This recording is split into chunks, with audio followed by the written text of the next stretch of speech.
Welcome back to another reading and correcting with me, Kendar, the Tiger Writes, and Ty, the Tiger Supervisor. These are where I do some reading of a chapter and correct as I go along. If you're interested in the book, it and the others in this series are available at all major e-retailers. And if you want to listen to these live, it's every Tuesday morning, 8 a.m. Eastern Time. Today, we are doing chapter 22 of A Familiar Death. Marlot rolled on his back with a groan. He looked at the sky through the green and golden leaves. I am never doing this again, he moaned as he licked blood off his lips. His lion chuckled, and Marlot tilted his head until he could see him, seated against the tree. Like him, Trembor was shirtless, his muzzle and chest covered in blood, but the lion's pants were mostly bloodless. He had his hands on the slightly distended stomach and contented look on his face. They'd considered feeding naked to make sure their clothes didn't get any dirtier, Trembor had said, although the mischievous glint in his eyes said he had other motives. Marlot had shaken his head. They were outside, and while they were away from the roads, in a cusp of trees, there was always a chance someone would be out for a stroll. The councilor was pissed at them enough already. He didn't feel like adding a charge of indecent exposure to their trouble. Marlot had debated it, but finally got on all four with a groan and Marlot had to debate it, but finally got up on all four and with a groan and made his way to what was left of the meal to his lover. Made his way from what was left of the meal to his lover. He settled between his legs, leaning back against him. Trevor rested his arm over Marlot's shoulder. You know, way back when, this was our ancestors ate. Kill someone, eat as much as they could, and move on. Marlot moaned in pain at the thought. How could they do that? I barely managed to crawl to you. Things were different back then. No refrigeration units, no idea when the next meal was going to be. If the tribe was large, there'd be nothing left of the kill, but some of them would go hungry. It's why more groups were small. Most. It's why more groups. Most. It's why most groups were small family units. I thought lions didn't do small families. Tripper smiled. We don't. It's why lions were the first people to become sedentary.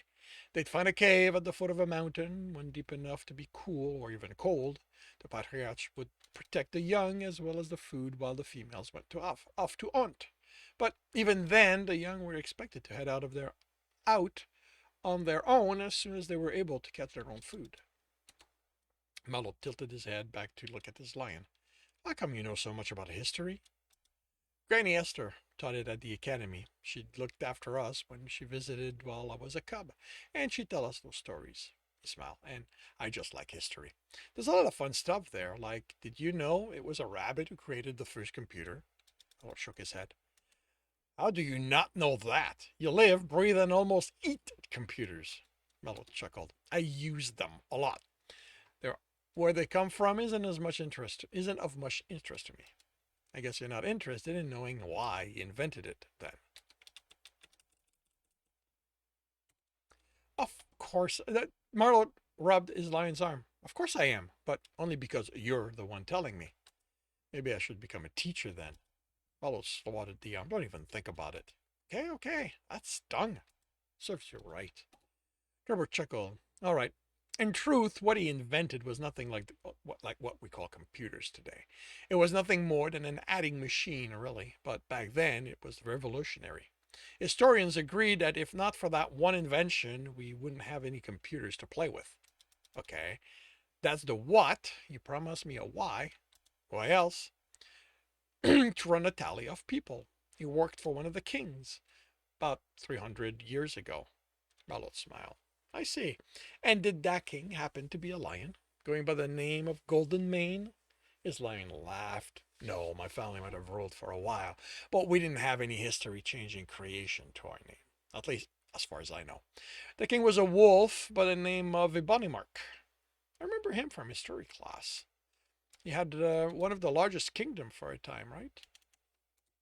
Trevor nodded. Yeah, although no one agrees about his first name. Records were horrible back then. The rabbit was Tobot. It's about fast beat. He was the king's accountant. It was his job to give a count of everyone who'd been eaten at the end of each day, so reparation could be demanded. The machine was a lever and tumbler system that was able to count each person who pulled it. He set it up by the gate the field workers use.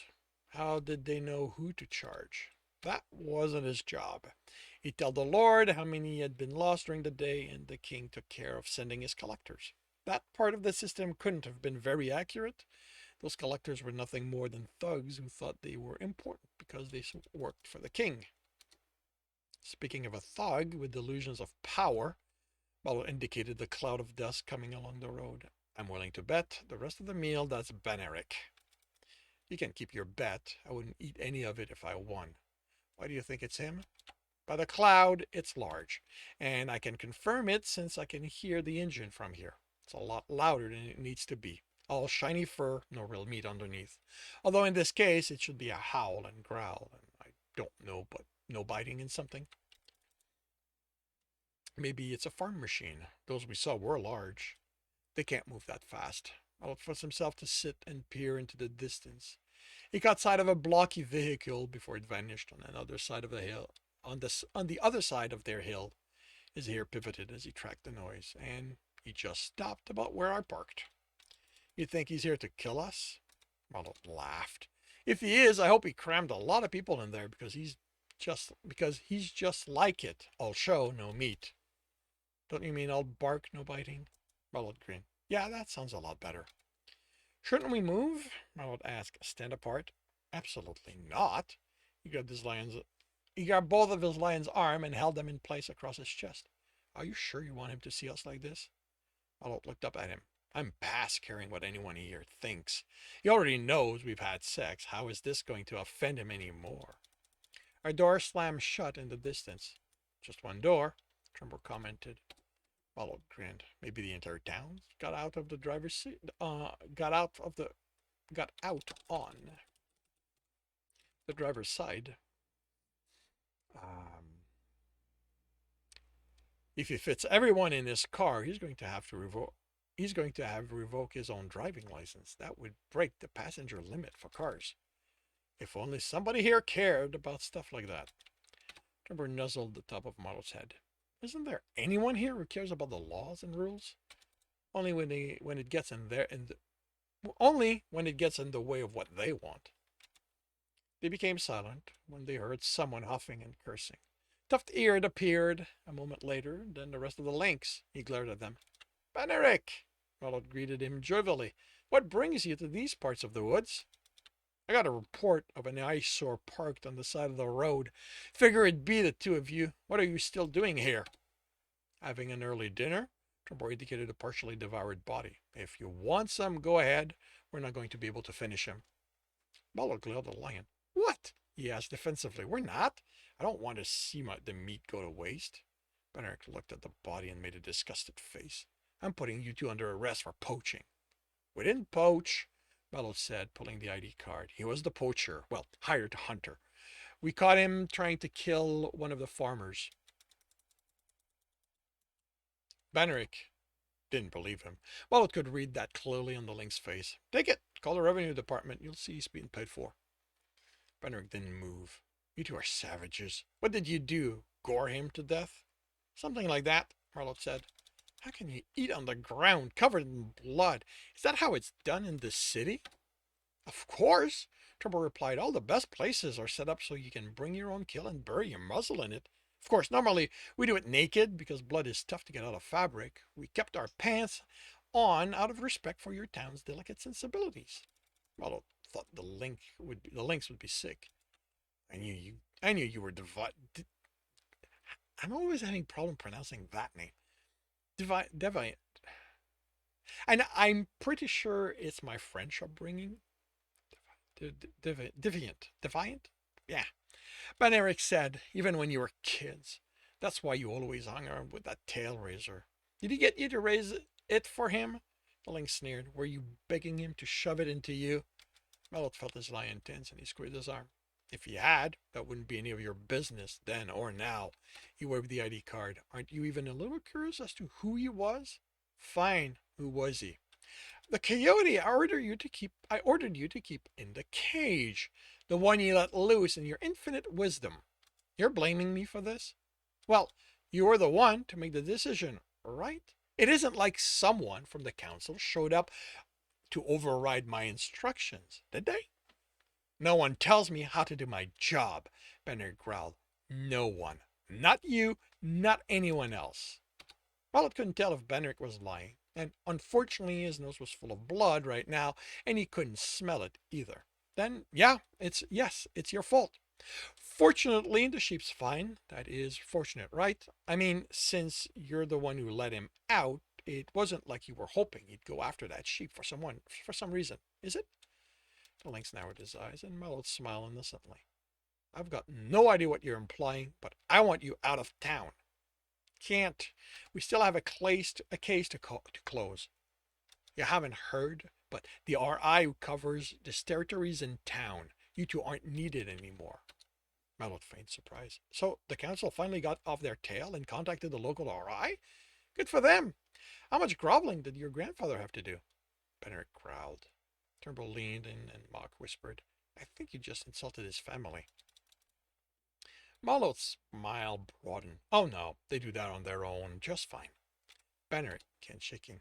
I want you two out of here, he hissed, or I'm going to arrest you. For what? Trembor asked. Trespassing. You can't, Marlot replied. This is town line. Anyone can come and go. Vagrancy, then. Benrick was still shaking, his hand clenched. Trembor laughed. How are you going to explain that report? To our eyes, with substantial productivity rating in their own car? That's how vagrancy is defined here? Next, you're going to tell me there's a law against eating unprepared meat? Maybe there is, the lynx growled. Marlot stood. Don't get that thing you call a tail all bent out of shape. He pulled his lion up. Let's pack up and go check with that new RI, see what she wants us to do. I told you, she wants you out of town. Yeah, but you're just a messenger and not a reliable one at that. I'd prefer hearing it from her own mouth. Marlot never put his back to Marlot never put his back to the lynx as he and Trembor rolled up the tarp over the body and carried it down to the car. Benerick was so angry Marlot expected smoke to come out of his nostrils. They threw the body in the trunk. In the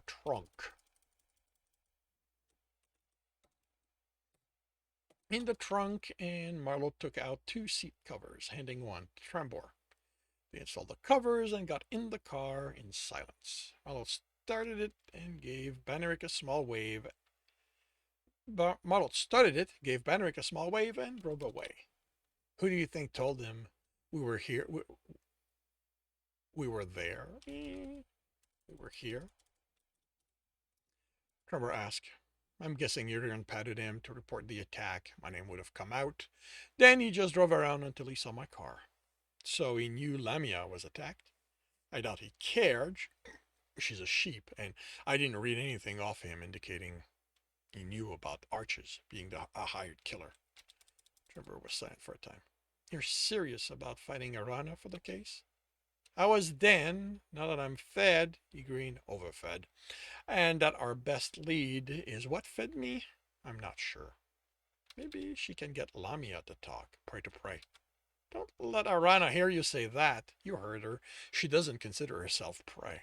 But I doubt there's anything to lose by trying. Not that I think it'll work. That sheep is terrified of the father outside. Let's go find out what Arana wants to do and go from there. And this concludes chapter 22 of A Familiar Death. If you are enjoying this, please leave a like. If you want to know when the next chapter is going to be up, subscribe and hit the bell. If you want to read the book as well as the others in the series, they are available on all major e-retailer. Yes, I'm a little off today. If you want to support me in a different way, that's on my Patreon, where you can also get access to just about everything I've written.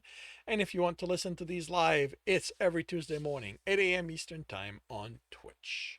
Links are in the notes. And with that, I shall wish you a good day.